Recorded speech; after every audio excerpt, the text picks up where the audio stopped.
So, my colleague Sridhar has been using the OnePlus 12 as his primary device for quite a while now. How many apps do you have on the phone? Around 200. Okay, that's proof enough for me to know that this guy's actually been testing it. How many apps do you guys have on your phone? Let me know in the comment section below. And while you do that, I'll ask Sridhar something else. Sridhar, if you had to describe your experience of using this phone in like 2 words, what would those words be? Boringly perfect. That's a nice way to put it. Alright, so I'll explain why Sridhar says that, and I'll do a long-term, 120 days later review of the OnePlus 12 along the way. If you're here for the first time, I'm Ashar. You're watching Track and Take English, your destination for detailed, incisive gadget reviews. So first things first, the OnePlus 12 is definitely a battery monster. It's the best battery life that we've gotten on a flagship phone yet. And this is exactly what I had said in my first review of the phone. The OnePlus 12 is a battery champ. And in line with my findings, Sridhar also got a similar 8 hours of screen on time on an average. So even after multiple updates, the battery life has been fantastic. We also checked the battery health. It's been about 4 months since the launch of the phone, and it's still at 100%, which is definitely good. And let's not forget that the phone can actually charge from 0 to 100 in about 31 minutes using the 100-watt charger that you get inside the box. You can also charge the phone wirelessly. I did that mostly when I was using my car's wireless charger. But if you want, you can also purchase a faster wireless charger from OnePlus itself of up to 50 watt speeds, and that's available for 4,000 rupees. Now, all that said, all that good battery life comes from throttling performance, and that's something OnePlus has been doing this year. Despite using the Snapdragon 8 Gen 3, LPDDR5X RAM type, UFS 4.0 storage, and a massive vapor cooling chamber, our CPU throttle scores were not that great. So when we ran this test back when the phone launched, it was in the low 60s. It is still in the low 60s. And this tweet from my friend Dhananjay also proves the fact that OnePlus is being very conservative with performance, especially when it comes to gaming.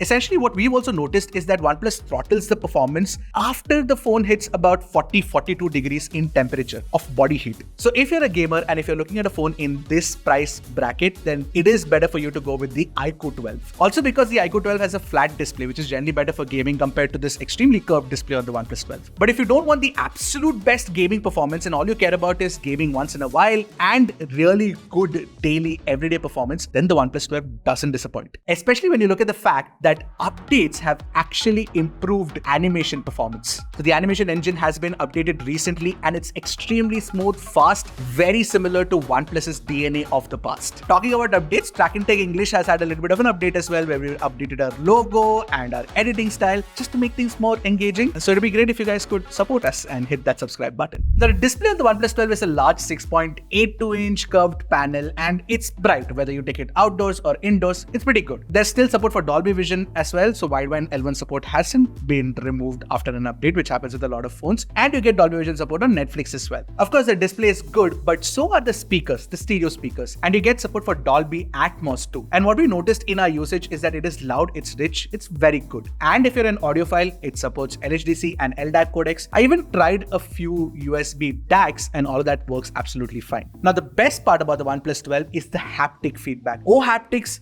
whoever engineered it deserves a raise. It's absolutely incredible. It's tight, it's crisp. It's in the top 3 best haptic feedback on smartphones, for sure. But there's one problem with the phone, and that is the weight of the phone. And this is something I did talk about in my review, and that continues to be a problem. Essentially, the weight distribution is not that great despite the weight actually being low. And if you actually hold the phone and use for a long time, it does weigh you down. But what I will say is that the structural integrity of the phone is pretty good, and it's held up really well despite having dropped it multiple times. Now, if you're clumsy like me, you do get a case inside the box, so that's something that you might not have to worry about too much because, of course, that will protect you from the damages. Sridhar mentioned that on Reddit, a few people have noticed glue coming out from the bottom part of the display. Now, this is something that we didn't notice on any of the units of OnePlus 12 that we have, so that's not been a problem for us. But if it's been a problem for you, let us know in the comment section below. But before the India launch of the phone, there were some quality control concerns that were raised from the China unit that seems to have been fixed on the OnePlus 12 that's made or assembled in India. By the way, there's been this another variant that's been sitting around the entire shoot, and this is actually the glacial white variant of the phone. And truth be told, I am not really a fan of this white color. I do like white phones, but glossy white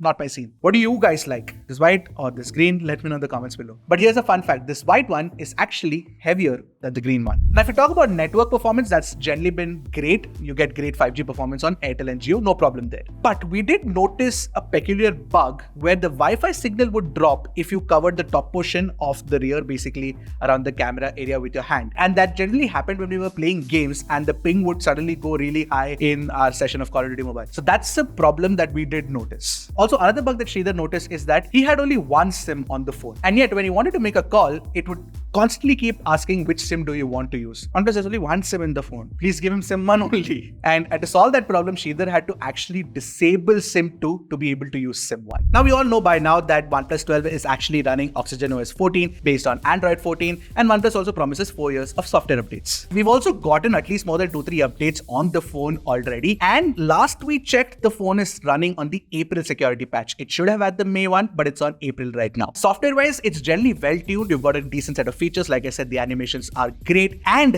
there are no bloatware apps. So it's a very clean experience. But it's not like the software experience doesn't have problems. It does. And the lock screen wallpaper customization, well, it almost doesn't exist if you ask me. It's so much better implemented on Xiaomi and Apple phones. And with the inclusion of that dynamic island-like ripoff within the OxygenOS system, OxygenOS is starting to resemble a lot like iOS now. So what I feel is that OxygenOS could be losing a little bit of its character. Now, during our time, we also encountered a few bugs. One that was really annoying was the fact that from the home screen, when you go into the app drawer and when you want to swipe up and see the list of apps in the app drawer, there's a little bit of a hard stop that OnePlus adds in between. Instead of it being like a one sweeping motion that generally happens on most other Android platforms. So it's been a little bit of an up and down, but mostly it's a clean experience, but boring. All right, let's talk about the cameras on the OnePlus 12, but I'm not going to go into the depths of it because we've already reviewed it extensively. If you haven't watched our camera, comparisons, then do go check it out. But what I'll talk about is the long-term usage of using this camera and what the camera has been like after updates. So it's definitely a very improved camera, and you get the proper 3x periscope lens as well. Along with that, up to 6x, you can actually get really good shots. In fact, with the primary ultra wide and the telephoto shots that you get, the color sense consistency between the three is actually pretty good. My wife uses the photo that I shot using the OnePlus 12's portrait mode as her DP. That's how much she likes it. In fact, she got a lot of compliments for it as well. Now, updates have not degraded the camera performance on the OnePlus 12, at least not yet. In fact, OnePlus has added a master mode. I made a detailed video on that already. If you haven't watched that, go check that out. Now, with master mode, we could capture pictures that look like this. They look really good. But with master mode, you need to have a little understanding of how certain settings work. That's very important. One thing I wanted OnePlus to fix with the updates was actually the low light shots, primarily because the shadows are still very dark. In fact, in my comparison of the OnePlus 12 versus the OnePlus 12R, the 12R actually took better low light shots than the OnePlus 12. The selfie camera of the OnePlus 12 has also been upgraded to 32 MP, and it's one of the nicer selfie cameras that I've used. It is very crisp, and you also do get 4K 30 FPS video recording. OnePlus, of course, still has a lot of scope for improvement, but for the price, the kind of cameras that you get, I think I like it. I do see that, OnePlus has taken this in the right direction. And I'm sure the people who are using the OnePlus 12 are